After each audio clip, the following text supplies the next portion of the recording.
Should we try and line up our foreheads? The center of our foreheads, obviously. Hold on, just let me. Even yours is bad. I've got spots at the moment too. That's because you're a little baby. Look at that. That is a big forehead, actually. You hide that well. No, it's bad, isn't it? Yeah, well, like, I know. It's a lot of Sniper's dream. Sniper's dream.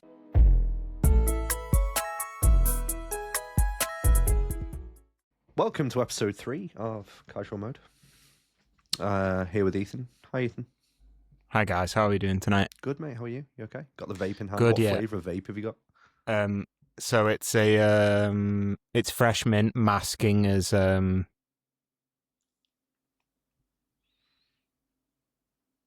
Riveting this.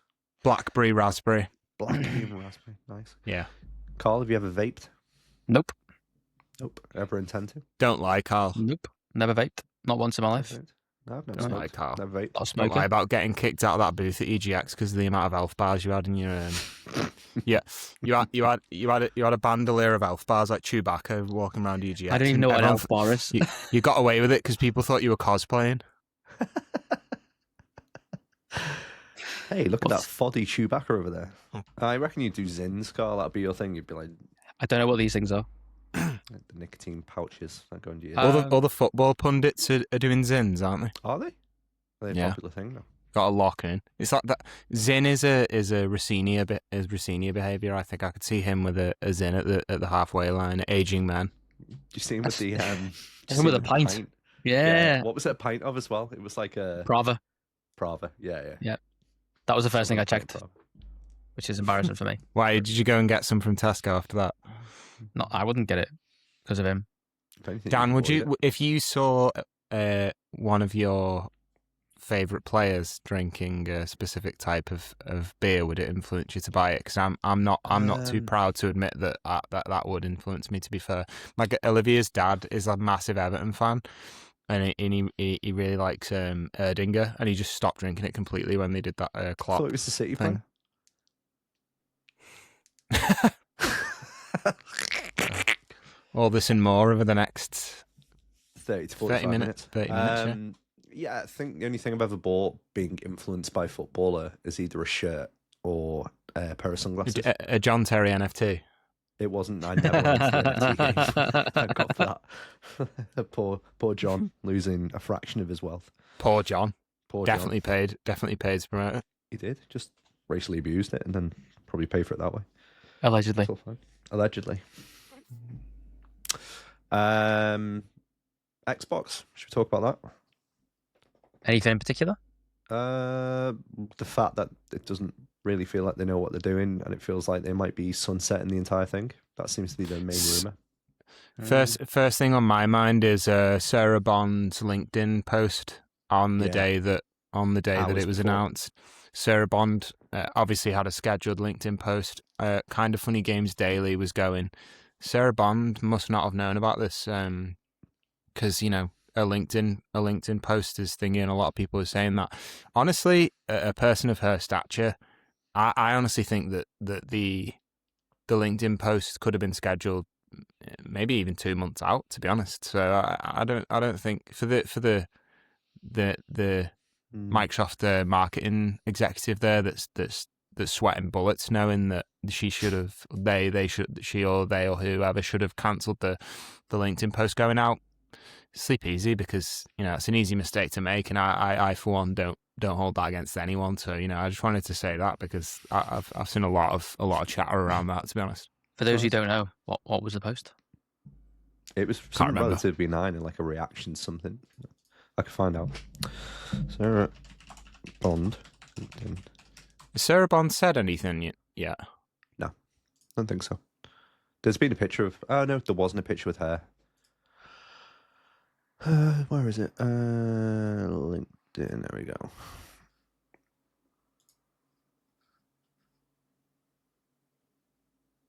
In the same LinkedIn post, Bond also... Oh, no. She's commented on LinkedIn now.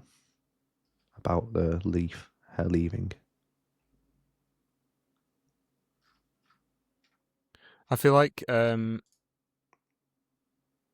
what's the guy's name? Xbox P3. Phil? Yeah, I feel like Phil's post announcing him leaving Mm. was the sort of thing that could have been written at any moment over the past 2 years. Do you get what I mean? Yeah. So it could have been something that he had, in case of emergency, break glass post. I mean, it was a nice enough post. Obviously, a big fan of Phil Spencer. Clearly, get ready for the opinion of someone who has a worthless opinion on Xbox, but the lack of exclusivity doesn't seem to have paid off. So No. I guess Halo's getting pulled back behind the garden fence. Realistically, they needed the first party one.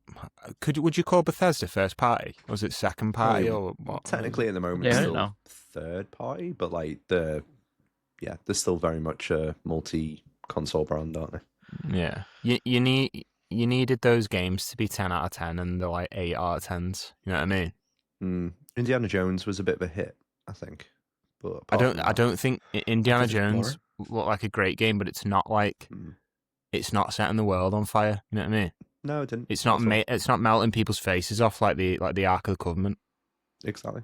Good reference. It wasn't the console seller that they thought it would be, but I think that's the whole point. Is there's no console sellers anymore with Game Pass. The whole point is to sell subscriptions, not consoles or hardware. And I think that's the pivot that. There's two lines of thought. One, you've got the new lady that's popped into the role, not having a background in gaming at all, but having a background in AI and seeming to want to very much engage with people over the internet on social media as if she is using AI to do so, by the way. Because a lot of the responses seem very, very... Farney-esque. Yes, an AI-esque. I rate the Twitter engagement. I rate her replying to people on Twitter. Though, I do like it. I do respect that, and the fact that she had a gamer score that somehow populated itself over the last month or two. So it's obviously she's been mooted for the job. The management have been tapping her up and then gone, you know what, get on your Xbox, get your gamer score up. So she's been playing everything.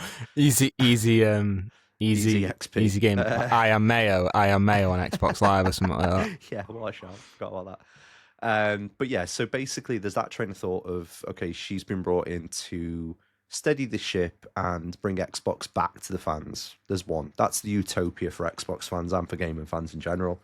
Bring Halo behind the fence, like you said. Or she doesn't have any gaming knowledge and she has a good experience of sunsetting businesses. So she's been brought in. Bearing in mind, Phil Spencer's been there for, 30-odd years, 39 years, something like that. And all of a sudden Sarah Bond all of a sudden goes unceremoniously and unexpectedly for both of them. That feels as if it's a very strategic decision by Microsoft, not a tactical one, where they're going, right, no, we're not happy with this. Either close it down or bring it back, one of the two. I think the overtures from how she's been on social media probably indicate the fact that she wants to bring it back. But loads of industry experts now saying, no, this is the end of Xbox. So I don't know if it's a good thing or a bad thing. I think it's a bad thing if it's the death of an Xbox. I think that's super sad. Super sad? I can't remember who said it, but someone said the other day that they should have won I think it was Gary Whitter actually said they needed to win the 7th generation, is it? 8th generation? They needed to win the 8th generation with the Xbox One, where people were fully locking in their online libraries and stuff.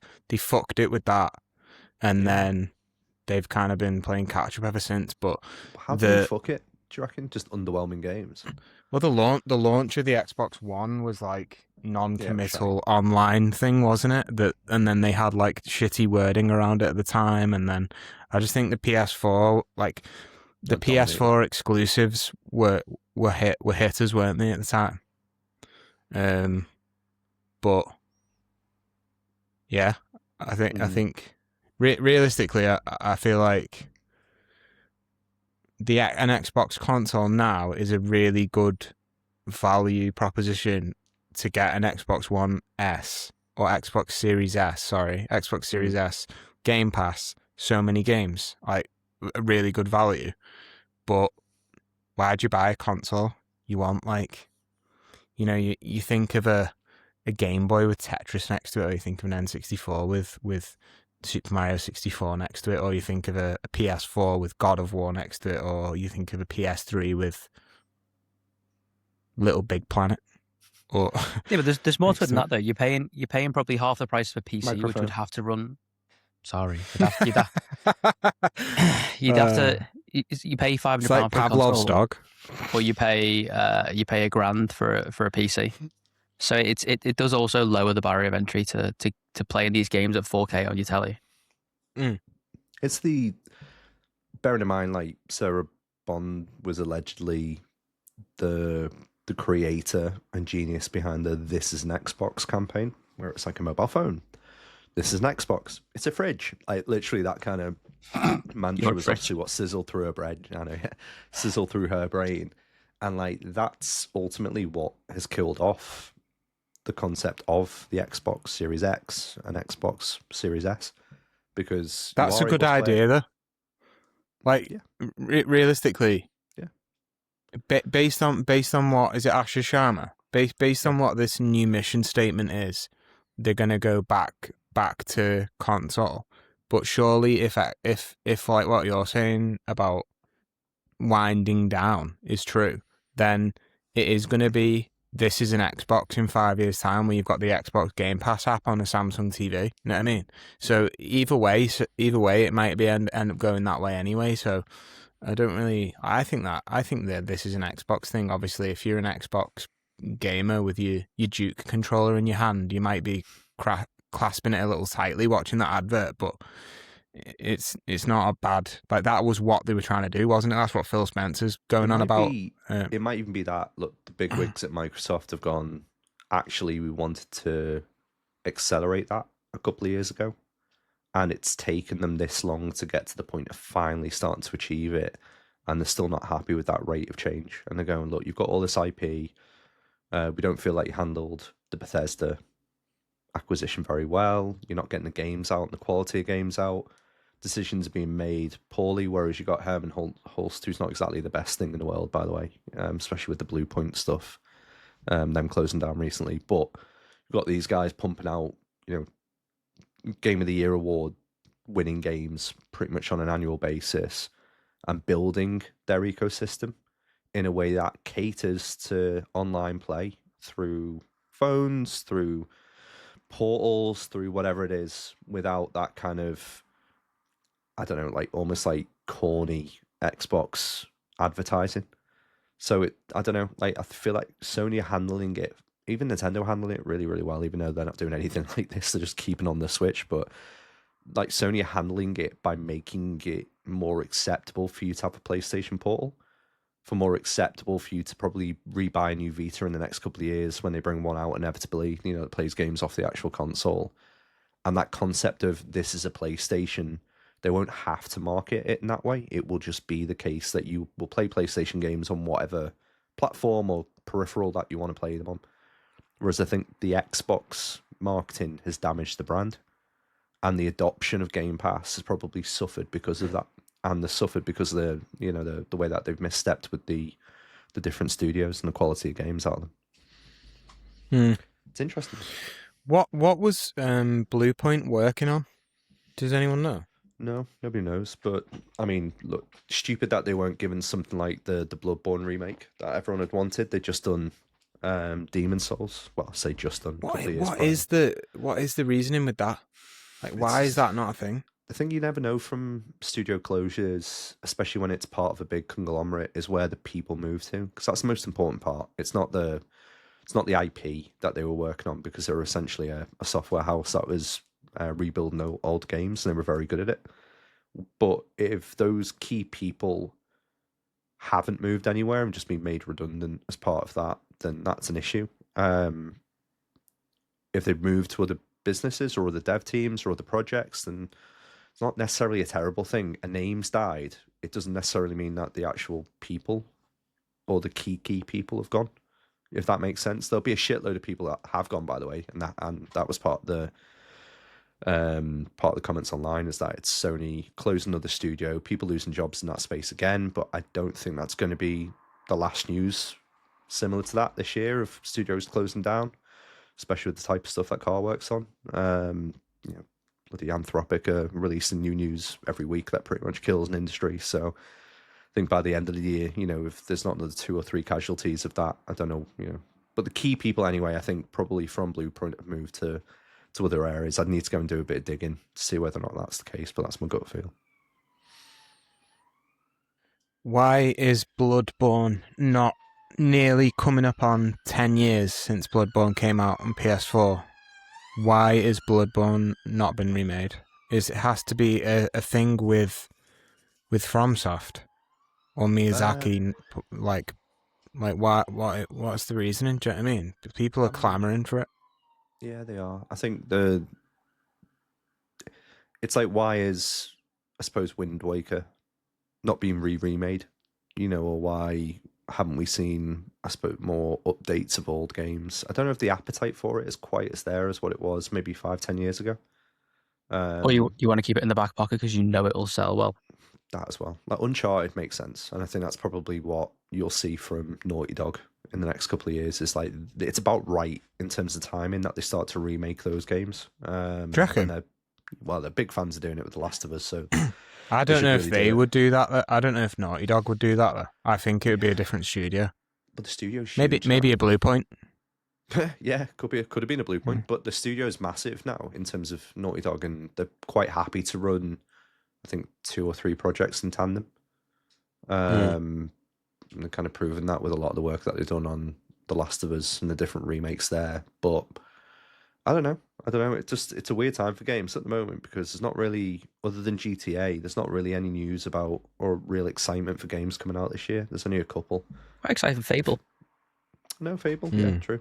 I don't know if when that first Fable trailer came out with Richard Ayoade in it and stuff, it was like, I was like, oh, this looks great. And then I saw an article about it recently that was like, they're doing that like 2-cam, like The Office style thing with the cutscenes in the game.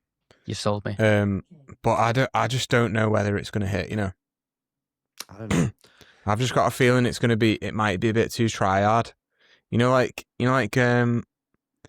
Borderlands, or yeah, even like the Outer Worlds type humor, or like, what's it called? Yeah. The one with the fella from Rick and Morty. What's that one? Not in it anymore. Yeah, like that sort of patter. Like I'm just like, don't know about this, you know. Patter, yeah. I don't know. I think I agree with you, but I think anything at the moment by Microsoft or Xbox is tainted, where I'm just kind of half expecting it to be between a 7 and an 8 out of 10. And that's kind of it. It just feels like the games will be fine, and they'll be good games, and, you know, a load of people will love them. But ever since probably Starfield, I'd say, I don't think there's really been anything, you know, remotely decent. Do you see that? Sorry to interrupt you. That interview of oh my god, my brain is fucked tonight. Cameron Diaz. What's the main guy at Bethesda? The main guy at Bethesda. Oh, Todd Dingy. Todd Howard, yeah. Yeah. The interview Todd Howard gave, where he said that they were asking him about the gameplay of the new Elder Scrolls game, and his response was worded in a way where it was like, it's gonna have that feel that the Elder Scrolls gamers love, that feel of an Elder Scrolls game. An old engine. And basically what I'm thinking of that is, it's gonna be authentically like a Skyrim. It's not gonna be like next level shit like what people think it's gonna be, which a part of me wants. Like, I'm happy with that personally, but then it, you know, at this point, Starfield's got to reinvent the wheel. It didn't really, did it? No. And I think your point on the engine is probably the right one. Did you play that, Karl? Starfield. Yeah. I played a couple of hours of it. Yeah. Didn't really captured my attention. I felt like for a space game, it didn't feel like there was a lot of space. Yeah, I think the game. I mean, that'll be the tutorial section for you, Karl. It's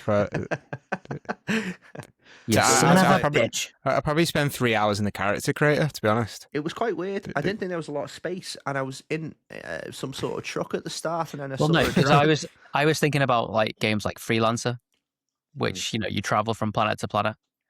Admittedly, you can't really do stuff on those planets, but I just wanted that. I just wanted a new Freelancer. I think the pursuit of games where it's like Dragon Age and what was the counter to that? Dragon Age and what was the rubbish game? Don't say Inquisition or the Veilguard. No, I'm trying to make a joke. What was the opposite to Dragon Age? Because obviously they made two types of games, didn't they? They made Dragon Age and they made a space Mass Effect version of it. Mass Effect. Mass yes, Effect. Mass Effect Andromeda. Joke. Carl's favorite game of all time, Mass Effect 2. They made that happened with Bethesda, where they did Fallout and then they did Skyrim at the same time, or Elder Scrolls at the same time. I think that approach, because you were then building another game almost immediately in that engine or at the same time, limits you, because you are then almost like caught in a bit of a spiral of creating the same type of game but with a different fascia on it, and whether it's a medieval one or whether it's a futuristic one. And I feel like the Starfield Fallout loop is similar, where it's like you've got Starfield, Fallout, and Skyrim, or Elder Scrolls. You've got those three kind of games now where they're locked in on that one engine, and it's going to take them ages to be able to redevelop something brand new. And I hope that's the new creation engine though that's on Starfield is like it's difference. Isn't in the new Elder Scrolls? It's like a more it's like a much beefier version, I think, than even in Starfield. So I don't know. I'm holding out hope, but that game Elder Scrolls 6 is going to be great. The lore and like the depth of stuff, but it's not going to be like graphically like it's like part of that's not even their fault. It's like I remember reading an article about Cyberpunk before it came out, where it was like you'll be able to, like, if you have an omelette in the morning, you'll be able to upgrade the skill tree of how well you crack the egg. Yeah, like but like they weren't like telling people to hold the horses. They were just letting people get carried away. Yeah. So it's almost like that it's like the Half-Life 3 the like thing, or like Elder Scrolls 6, like, or even GTA 6. Like I think GTA 6 will live up to the hype, but I think there'll be a decent amount of people that are like, wait, it's just a good game. Like they're expecting it to be like, they're expecting it to like sort like blow their tits off, sort like fucking global warming out or something. You know what I mean? Might do. There's a question: which version of GTA do you reckon will be the last one when you die? Odds on 7. 6. I'd say 6. Honestly, based on my cholesterol. Well, it depends on my health check from today. I don't know. I don't know, but it depends on what they're building. If it's an ecosystem, because like people are saying they're going to be able to like trade currency in this. I don't know, you can kind of do that in most games anyway, but this is like crypto level currency that they're building into the game, allegedly. And to what Ethan's saying, like, I reckon if there's that much hype built around it and it succeeds, it'll just be this will be the next game then for 10 years, and they'll remake it, remaster it, but it'll be a 10-year thing. They'll support online because they make too much money out of that, and if the online features are great. So yeah, I suppose 7 if I'm being honest, but I don't know. Aren't they due to do another Red Dead game as well? So they're going to do Red Dead 3, and then they go and produce maybe a new IP because they get bored of doing Red Dead and GTA and decide to do a third. Then didn't they do table tennis? They did do table tennis on the 360. That's a remake. Good game. That I enjoyed that. Good game. If you very on vogue. Based on what you're asking, then, Karl, have you ever seen the film Fanboys with No. the Star Wars thing? So the story is it's like it's set in like 1999 before the Phantom Menace comes out, and it's all these Star Wars super fans, and one of them's like terminally ill or something, and they're gonna die. So they basically plan a heist to break into Lucasfilm to steal the Phantom Menace so he can watch it before he dies. But that got me thinking: if you have 30 days to live and you have carte blanche access to any game studio to walk in and look round, just have a look what they're doing. Like where are we going? What are we doing? You're going into Valve. I think I'd have to go into Valve and just have a look at them, the computers and that. It's a good question, that. Larian? See what they're doing with the AI over there. Well, there's no point, is there? The only reason to be involved in AI is to make sure that you're ahead of the curve. But if I'm going to die in 30 days, then fuck it. Yeah, true. Maybe you might want to see if you could upload your consciousness into it, though. Like Black Mirror. Yeah. Yeah. Absolutely. You know, if you upload your consciousness into it, like Here we go. I'd only thought about this with AI recently, but you know, like when you're a kid and like watching science fiction stuff, and it's like I'm uploaded into the computer and I'll live forever. Yeah. But if I'm dying and I upload my state of consciousness and I can live forever, it's the 28-year-old version of me who's a dickhead anyway. I'm never gonna Don't know that. like it would simulate me being 70 and all that, but it's based on my 28-year-old brain. So I'm not wiser, or I'm an asshole still. You know what I mean? But like, what's different from real life in that scenario? Like, you are still foundationally the 28-year-old you are now. What you become at 70 is still based off that foundation. It's just the day-to-day life. But someone would have to be the arbiter of what I learned. Like, so someone would have to be the arbiter of what I learned, because if I'm plugged into the internet or whatever, I can in theory learn anything and have the best possible outcome in life, which might give my family and friends that turn me on to have a look, and not in that way, but turn me on to speak to me. To needs a lot of RAM. Next question: who in your family turned you on? You got any cousins? Love, can you turn Ethan on, please? So GTA 8, I'd say GTA 8. Yeah, GTA 8 for you. Okay. Yeah. I don't know. I'm hoping GTA 5 will be my final one. Why? That you have never played 6. You're going to play 6. I didn't really enjoy playing 5. I liked 5 a lot. I liked it. I think it was a very, very good game. I think, if anything, it was spoilt somewhat by the fact that it came out and was remastered again, because I think it's made people feel lethargic. But neither of you played Red Dead 2, have you? Yes, I played Red Dead 2. Have you? Okay. Yeah. First 3 hours in the tutorial. Yeah, so you tutorial played the island intro in the snow. Yeah, okay. Yeah, but that as a game's wonderful. And I don't know. I'm just curious to know whether or not they're going to bring out something that's like semi-decent after GTA 6. Like, what are they of course. Table tennis. They did the Warriors game as well, didn't they? I don't remember. Which Warriors game? I think the Warriors game, based on the film IP. Oh yeah. It's Pokemon. We're recording on 26th of 2nd. Tomorrow's Pokemon Day. So they did. What did you think of Pokemon EUIC, Karl? Pokemon EUIC was brilliant, except for that time that we finally got into the Pokemon Center shop. We sat down while waiting to get into the queue, and then a woman came on the tannoy going, just for everyone's awareness, the ETBs have now sold out. The ETBs have now sold out. The buffet is open. The buffet. Yeah. Volavons, chicken legs, Ascended Heroes. So yeah. Bit of the title of the podcast. Sorted. Okay, I'll explain it then, seeing as you're just complaining about ATB. So basically, we didn't go. Hear me okay, by the way. Sorry to interrupt you. We can hear you. Sorry, I just cut out then. I don't know what happened. Sorry about that. It's all right, don't worry. It's still recording. We're going to do we'll talk about EUIC, because we went to Pokemon, the international championships. Yeah, and there was the Pokemon Center was literally one side of the XL Arena, which was insane. So you know how you have like EGX and MCM on one side? Yeah. The entire one side was just the Pokemon Center shop, which you had to like queue to get into. And then the other side had more shops in it, but it was just entirely the Pokemon kind of competition and people playing and like the actual international championships going on. We didn't have tickets. Did you have a game? No, we didn't have tickets for it. But Carl and I said we're going to put a deck together and do that for next year because it looked better. Oh, really? Than, What are you thinking? Well, I don't know yet, but it depends on the meta. But it looked better than the MCM stuff that we got. Metapod depends on the Metapod. It might depend on the you Harden. So are you going to be?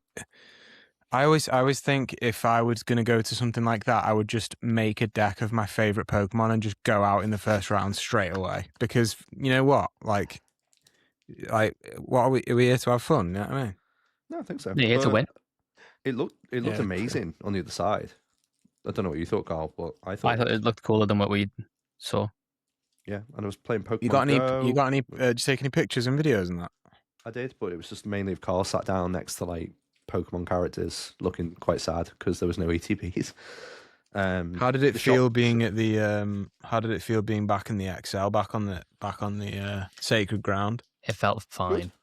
It felt fine. That was the. I mean, I've been there with work for other events, and I think I'm back there with work next. But like the amount of stuff that they've got of just like for the Pokemon side was insane. So if you're into Pokemon, it is like Mecca for what you need to go to. But they have invitation. I don't know what the name for it is regionals or invitationals or seminals or intervals in Liverpool, don't they? They have them. They had them in the convention centre. We'll have to go to the next one. One of the lads in our place, shout out Sam. He is was like one of the is it VGC? Is that it? Or VCG? Yeah. VGC, yeah. VGC competitors, and he's done pretty well. Like he's really like different countries. What's his team? He got that. What's it There's called? a video of him. What's the big fish Pokemon that swallows Tatsugiri? That's what people like to use, isn't it? I don't know. I'm not an expert. Tanya Tate. Seems to be a thing that you try and get Tanya Tate into this. Have you got a thing for Tanya Tate? No. Okay. Is that Andrew Tate's drag or something? Wow. You know who Tanya Tate is? I don't. Go on your family computer and then open a new tab. Go to Google. Okay. VGC. I can't remember his last name. We get to watch him open Tanya Tate's videos. The reflection in my glasses. Oh dear. Awooga. Reggie? Anyway, so one of the lads in our work plays VGC.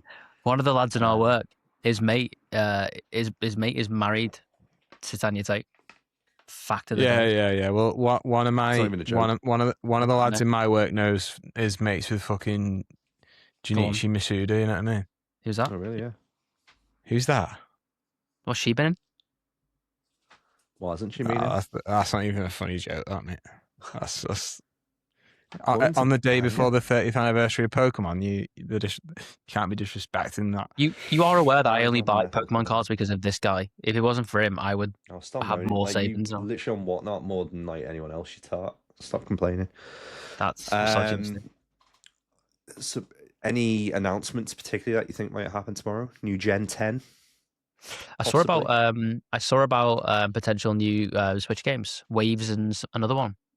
Yeah, Wind and Wave. Wind and Waves is the supposed leak, and the only thing I've seen of it is they've redesigned Pikachu. So that's something, I guess. Like, that's being a chunk. No, he's like more like curved and cartoony. It actually looks pretty cool, to be fair. Allegedly from some of the stuff, but I didn't really look at much because I didn't want to spoil anything for myself. But that would be what they would announce. I mean, I wouldn't be surprised, but I also wouldn't be surprised if there's nothing. But based on the fact that it's 30th, I feel like which was the game that they announced for GameCube and then said nothing about? Was that XD Gale of Darkness or Colosseum? Something or both? Colosseum. I feel like we might get a drop of. In fact, we won't get a drop of one of those because Fire Red and Leaf Green's out tomorrow, isn't it? So yeah, it is. I still think it's weird that news came out early though, because I know it was like half leaked anyway. But still, I'm surprised that because they don't tend to bend to like leaks. They still go ahead as planned and release it on the day. So I'm expecting it to be something tomorrow. I just don't know what. Also, we'll see some a big day for me as a a big Walson Gromit and Pokemon fan. The Aardman collaboration, we'll see something on that probably. Probably have about 15 minutes of Pokemon Sleep update, which I'm actually not hating on, because I played Pokemon Sleep for a long time. Big napper over here. And then Pokemon Masters mobile game, an update on that. Maybe maybe an anniversary set on the online TCG app game, which would be fun.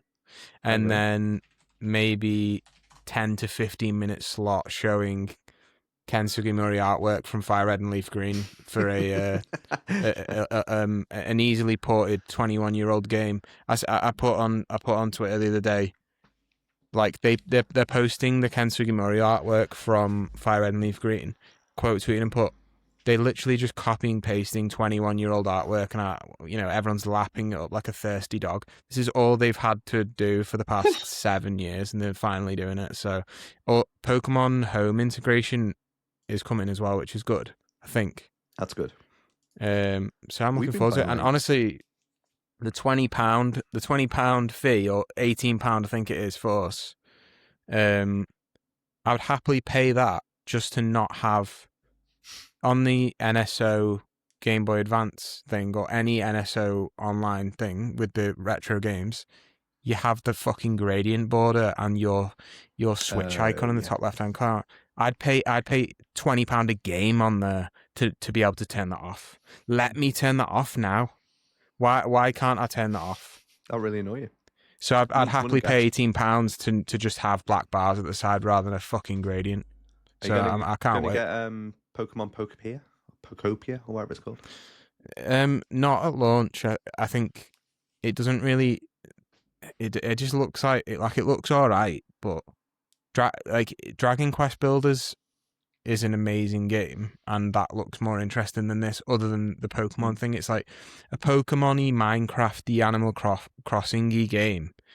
You think to yourself like, oh yeah, you can have Bulbasaur doing this. You can have you can do Ditto with this. It's like, make the girl. No, I want Beedrill. I want Beedrill mega evolving when you shake a tree. I want a Rotom that, and then I can craft a fucking washing machine and wash my clothes, and Rotom goes into the washing machine. Like, I don't want Charmander lighting a fire. Like, we're 30 years in at this point. Give me something a bit more something. So I'm not going to get it at launch, but I might end up getting it eventually. Good bit of time. Also, the character freaks me out what they look like. I don't like that. Yeah, the Ditto kind of Animal Crossing-y character is a bit silly. Yeah. How about you, Karl? You no, I'm not getting anything from tomorrow? You're not really bothered? No, not at all. Not at all. You're not going to get Fire Red or Leaf Green? I've got them on my Retroid 3 Pocket Pro. I've got them on my Retroid 3 Pocket Pro. Dan, have you done a Nuzlocke before? No. You should do a Nuzlocke with me on Fire Red or Leaf Green. We should all do a Nuzlocke on Fire Red or Leaf Green. A self-imposed fan-made challenge in Pokemon games designed to increase difficulty. The dead fun, honestly, is so good. It's a really fun way of playing the game, because you end up using Pokemon that you've never used before, and it's dead fun. I'm looking up what to do. So if you want to go, so you can pick your starter. I'll talk you through it. Dan, you'll have a blast. You'll have a blast, mate. Okay, so Pokemon Fire Red Nuzlocke requires catching only the first Pokemon in each area, nicknaming them, and releasing boxing them when they faint. Key strategies include choosing Bulbasaur for an easier start, utilising Snorlax, Lapras, and Nidoking for high damage, and avoiding over-leveling beyond gym leader races. Hardcore rules are commonly applied to increase difficulty, which is no items in battle and set mode. Okay, interesting. So if you want to go really, you pick your permadeath, but I don't release the Pokemon. I'll put them in the box. But also you have a shiny clause as well, where if you because obviously you'll be training your Pokemon up for the next gym or whatever. And I remember I did an Ultra Sun Nuzlocke, and I found a shiny Absol. And obviously the shiny clause, like, you're allowed to catch it and use it, but you can do a no duplicate clause as well, especially in Fire Red and Leaf Green. The first few routes in the game, you can just get Rattata. Yeah.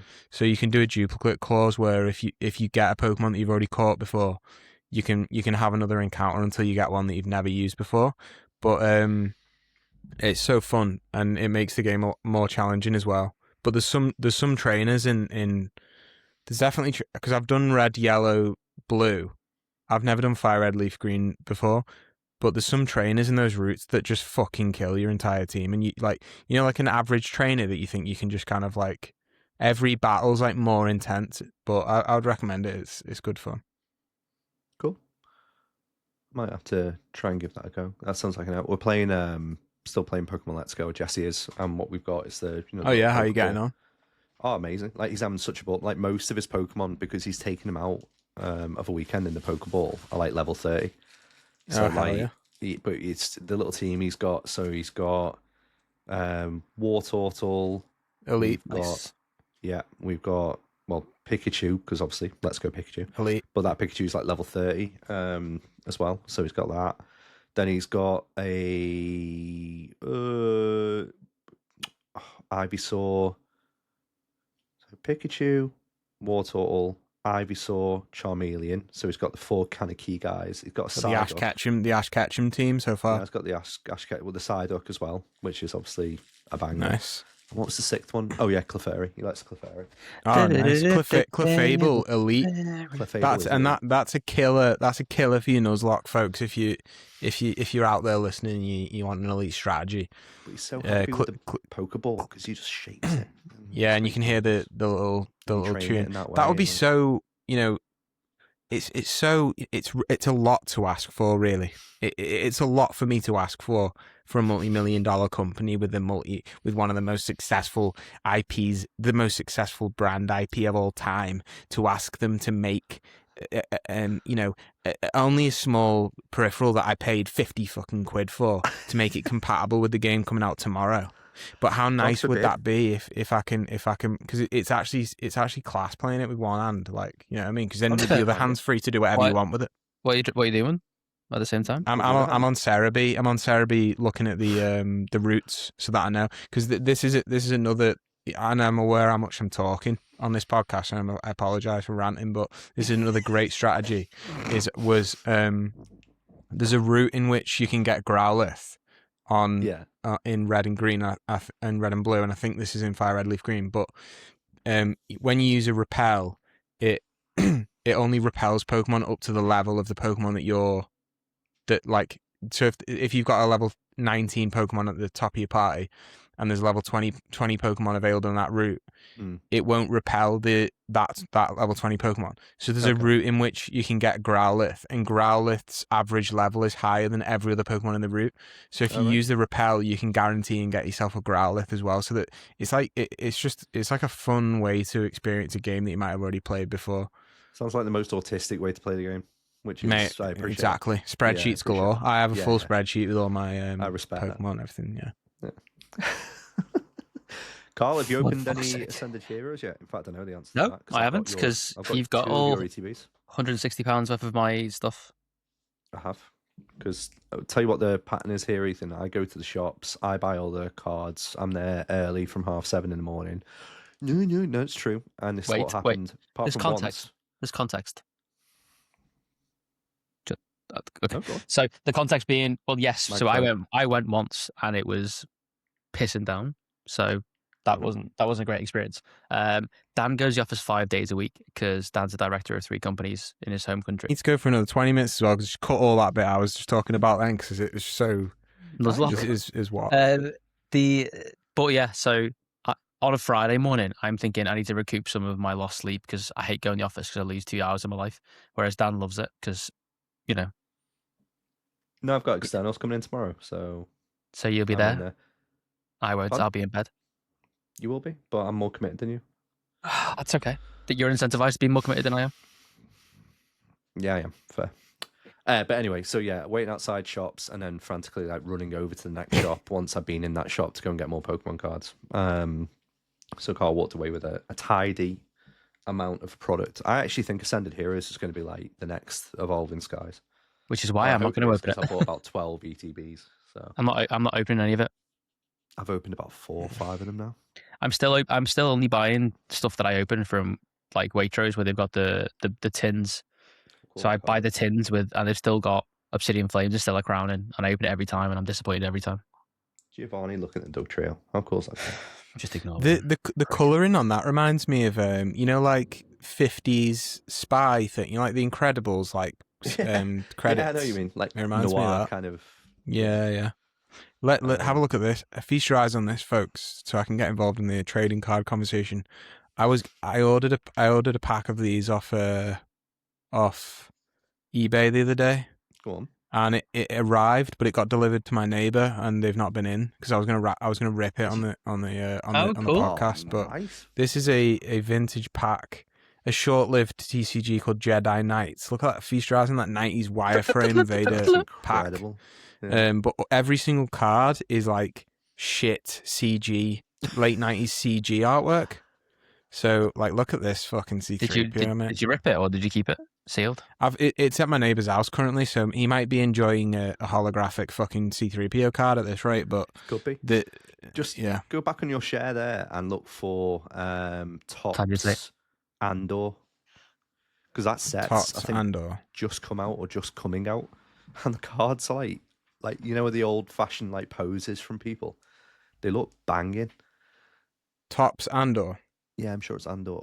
I was looking at the Tops card, but I don't really know how they work. Like, it's because you can get like signature ones and stuff. You can get like 1-of-1s and stuff, and it's like anything where it's get your standards. Well, I had my eye on this. Like, look at this stuff. This is cool. You can see I've already searched it. So these are the Clone Wars animated series. There's these cards, but they did a thing where there's actual illustrations from the artists in the packs. So you can get like you can get packs of these for like, I think there's someone selling them for like £12 on eBay. So I mean, the chances of me getting one of those is slim to none, but never tell me the odds, you know what I mean? I think I'm gonna get a couple of packs of these as well. That's reference. My only Tops card. Yeah. Big Let's have a look. JT. Hang on. That signed card. John Terry. Yeah. Juan Denny. That's one of the worst signatures ever. It is. You sure you didn't do that? Madman. I might have done it. I could do that, yeah. I could have done it. I mean, it's not a great signature, but to be fair, when you're signing like 70 of them, it must be pretty boring. Yeah, it's hard life, isn't it? Really, fuck it. It's hard life. It's hard life. There was one there for John Terry, Mo Salah, and for Cole Palmer. What do you reckon the most expensive one was? Salah, gotta be. Yeah, by far. Yeah, by far. Chelsea legend. Chelsea legend. I know it was the actual Funny, Chelsea shirt one as well. I saw someone referring to a Luke Skywalker card as a Luke Skywalker rookie card, which made me laugh. So then when he was on Tatooine at the start. Yeah, it's like the 78 like Panini card or Topps card or whatever. But Ruth. That's a good question. Maybe it's one for next week because it might require a bit of research. But what's the best Pokemon rookie card of all time? Oh, it's probably one of the base set ones, isn't it? Yeah. I saw a thing the other day about so base set Charizard. Who's that? Anton Ferdinand. Is that because the John Terry reference? John Terry's best mate, yeah. How much? How much is that? £5. So who really won that argument? I mean, yeah, signed. Signed shootout card. £5. Some of the cards are great. Some of the football cards, they're cheap as well in terms of like compared to Pokemon, but yeah, big thing for them at the moment. Before we wrap up, maybe 30 seconds, what are you playing at the moment, Karl? Anything interesting? Absolutely nothing. Nothing? No. Interesting. Ethan, what about you? I've been playing a bunch of Star Wars games, haven't I? So I'm playing Super Empire Strikes Back at the moment. The Super Nintendo one. It's dead hard, to be fair. Dead hard. And then I'm looking... No, it's the side scroller, the 16-bit side scroller. Yeah, I remember that. But I'm looking forward to going... I'm looking forward to playing Fire Red Leaf Green tomorrow. Also, I was looking at... have you seen that arcade club in Bury? That has all the Bury, yeah, that has all the arcade, like the old arcades. Yes. That looks sick. Bury I need to plan a trip to Bury, guys. I'll be up for a Bury trip, That'd be a good one. Mm. Yeah, go to the market, get some blood sausage. Do you know what we should do? We should all cycle there. Imagine playing Chonging on a- pristine 1970s arcade cabinet with just blood sausage grease dripping down your fingers. And a pie. Right. This is great. This, hold on. Oh, This- how long's the life Ethan, cycle? have you got- How long's have you the got- cycle? Ethan, you got a bike? A motorbike or a No, a road bicycle, A road bike. a Peloton. I've got a bike that I had when I was like 15 that I'm sure is in my mum and dad's garage still. One of the tires are probably deflated at this point, but Okay. I'll just run. Yeah, I'll Still just better than Pete's. I'll run. I'll run and you cycle behind me like Rocky. I could do that, yeah. That'll take a while. okay. How long It's is the cycle, it's 44 miles. It's basically a 4-hour cycle. That's a long time. So what if you're the proprietor if you're the Brilliant. proprietor of arcade called Berry? What would you rather have? What would you rather have on your arcade cabinets joysticks? Would you rather have the sweat of a man that's just cycled 44 miles or blood sausage grease? Well, no, we get a hotel what's there, so easier we to can get a clean? shower, and then we can go in the arcade and drink beer and play games. Bloodied sausage. This is a Berry travel man 48 hours in Berry. Berry. That'd be all right, yeah. See the sights. Berry Market. We'd basically be cycling the same distance as you'd cycle to Manchester. Okay. You They've go got through. some, You go Put through a Wigan. GoFundMe link below. Put a GoFundMe link below. Fund the Berry excursion. I've got a bike. How tall are you? 6 foot. Is this? Am I? Is this real or? Is this the You Christian want the real height? answer? It's not your the dating answer- profile. You can tell me the real answer. It's 6'1", I'd say 6'1" and a bit. But saying in a bit's cringe, so It it's is in a bit, it's yeah. 6'2", isn't it? 6'2". 6'2", isn't it? 6'2" with the wig. 6'2". Yeah. Well, with this FOD, as we established earlier, it's about 6'2". Put the dot nines on 6'3". Spring in his set, 6'4". Yeah. Liverpool win, 6-5. All right, let's leave it there. Thank you, Karl. Thanks, Dan. Plan for a cycle. There we go. Thank you, Ethan. Thanks, guys. Great to chat. I'm not Really here good next week chat. because I'm going skiing. Bye. Okay, bye, everyone. Bye.